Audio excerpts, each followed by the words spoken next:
of our times, the late Mr. Kibaki. Good afternoon. I'm really very honored that I was invited to come for this lecture, and I want to thank the professors who spoke here to us about the leadership of Mr. Kibaki. Mr. Kibaki is a legend. He's a reference point in matters governance. And anybody who talks about governance in this country, there is reference to his leadership. He left a legacy that remains permanent, that is visible, and that is felt. His greatest achievement was the economic restoration and transformation of this country.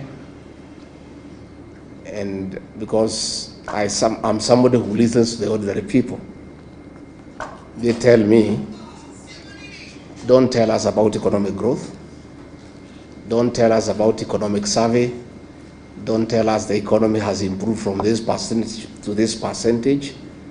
We want to feel the growth the way we felt it when Kibaki was president.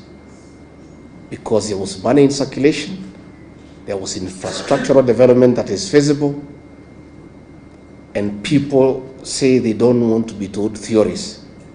They want to feel economic growth the way they felt it when Kibaki was president between the year 2002 and 2013. I want to really acknowledge the culture of hard work that the late president inculcated in all of us, asking people to work hard. I remember when he was sworn in as president and he made his first visit to Ubaya, and those of us from Nyeri were very excited to welcome our son home, and we were lining up everywhere waiting for him. And when he reached Karatina, where I was, he didn't come out of the vehicle. And he lowered the window by a few inches, and then called the PC, akamuuliza, bwana PC, nini naendelea hapa? Hii watu yote, it was around 11. Nani nachuna majani chai? Nani yuko kwa shamba ya kahawa? Hapana, tutaharibu. Tukiendelea namna hii tutaharibu. He put the window up and drove to Udaya. Nobody ever came again to meet Kibaki. Watu walienda kwa mashamba. And that is how this country was transformed. The culture of hard work. I want to say that many people today who are solid in this country, I included, we made our money during the time of Kibaki. Because government documents were respected. If you had an LPO issued to you from government, you could walk into a bank and get 50% as LPO financing. Because you do the work and you get paid. Today you go to an LPO, to a bank, nobody will talk to you. He really dignified government contracts by making sure that contracts were only given when money was available and there was budgetary support.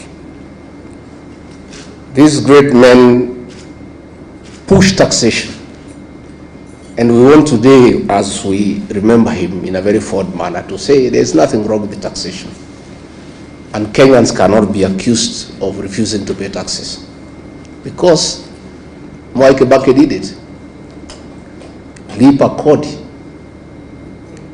ujitegemee, and people paid taxes, and they didn't complain because they saw a corresponding development and services. Kenyans don't have a problem with paying taxes, but Kenyans have a big problem in paying taxes that they cannot see what the money is doing. So we want to ask our brothers now in government to know that Kenyans are not complaining about overtaxation because they don't want to pay tax. They have a problem of paying taxes that are misappropriated, that are not used appropriately. And Mwai Kibaki is a living testimony that Kenyans are willing to pay taxes, but they want to see a corresponding service and development. Mwai Kibaki respected institutions. Ambassador Muthaura is here, and Ambassador, we want to salute you. Mwai Kibaki would not have succeeded without the support of the bureaucracy that you led. But he also allowed you to work, because we know he allowed people to work. Because if you have a supporting system that supports you, it can only be effective to support you if you allow them to work. Mwai Kibaki respected institutions, and going forward, that must be the way for this country, so that institutions can work. Again, we must remember him for the 2010 Constitution, and all those who say that they remember him fondly, the way to dignify his legacy is to implement the Constitution and follow it letter and spirit. Because when we do that, we'll have a good country. Mwai Kibaki spoke very little and did much. Most of us are learning from him. Nowadays, I only talk once a week. I'm becoming a good student of Mwai Kibaki. Going forward, I'll talk after 2 weeks, then one a month, because he spoke very little and did a lot, you know. And I think you don't need to speak much. You just work, and work can be seen. And if you remember free primary education, it was real. Today it isn't. And Mwai Kibaki didn't have to talk about it. Kuipigia debe, he did it, and it was there for everybody to see and to feel. Let me, Judy and your siblings, thank you, because many people do not appreciate the place of family in leadership. There's no leader who can succeed if you don't have family support.